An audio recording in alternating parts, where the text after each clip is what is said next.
Welcome students, welcome to our English class. बच्चों, जैसा कि मैंने आपको पिछले लेक्चर में ही कहा था कि हमारी जो यूनिट 4 की पहली पोयम 4.1 डबल स्टैंडर्ड, इस पोयम को हमने पिछले लेक्चर में पूरा पढ़ लिया है, उसका एक्सप्लेनेशन देख लिया है और उसकी इंग्लिश वर्कशॉप भी कर ली है। ठीक है, मैंने आपसे कहा था कि मैं आपके इस नए लेक्चर में आपको इस कविता के एक्स्ट्रा क्वेश्चंस दूंगी।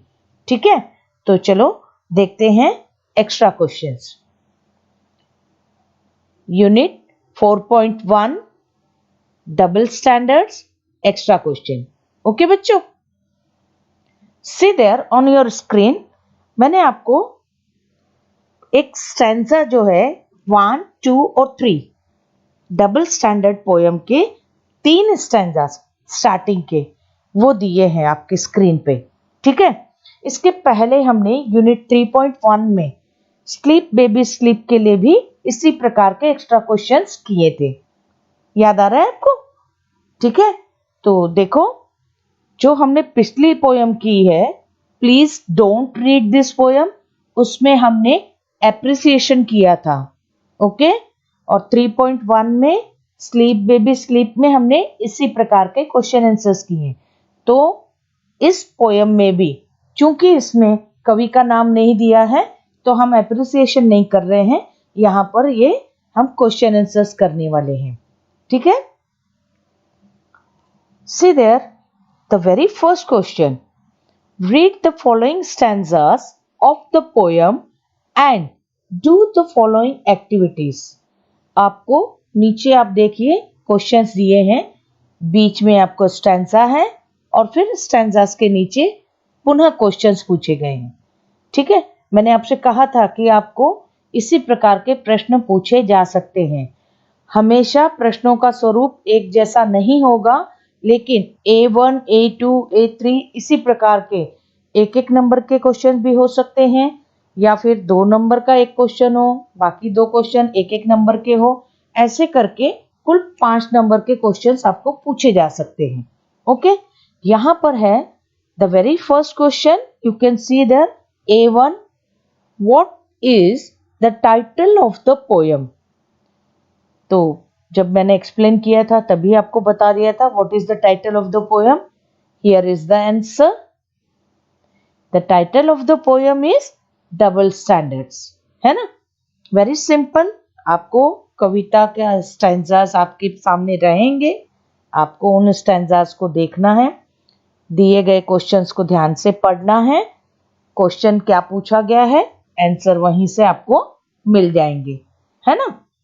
Now here second question A2 है, list the situations mention in the above stanzas. आप देखिए ऊपर 3 स्टैंजास दिए हैं और जब मैंने आपको ये पोयम एक्सप्लेन की थी उस समय आपको बताया था कि what is the meaning of situations. Situations का मतलब क्या होता है, और ये इंग्लिश वर्कशॉप में भी मैंने आपको क्वेश्चंस करा दिए हैं।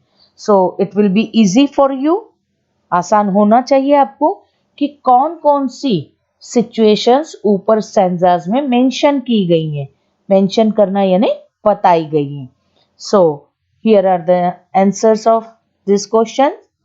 इस क्वेश्चन के आंसर्स 3 है, देखिए 3 सिचुएशंस है ना। Each and every stanza is carrying a situation. हर जो स्टैंजा है आपका उसमें कोई ना कोई सिचुएशन दी गई है। सो यहाँ पर 3 स्टैंजास तो 3 सिचुएशंस। पहली है waking up late, second saying no to something और थर्ड रेजिंग वॉइस, है ना। ये है आपकी 3 सिचुएशन जो कि ऊपर तीनों स्टैंजास में मेंशन की गई है। ठीक है बच्चों, now come to your third question A3, find and write any 2 pairs of rhyming words from given stanzas. आपको राइमिंग वर्ड्स तो आप अच्छे से जान गए हो और मैंने आपकी टेस्ट भी ली थी, जब एक्सप्लेन किया था उसके बाद। तो आपको स्टेंजास में जो भी राइमिंग वर्ड्स है वो तो मालूम पड़ गए हैं। आपने मुझे बहुत अच्छे उत्तर दिए थे, वेरी गुड फॉर दैट। अब यहाँ के 3 स्टेंजास के आपको राइमिंग वर्ड्स देने, भले वो आपको 2 बोले या 4 बोले, जितने पेपर में पूछे जाए आप उतने ही दो।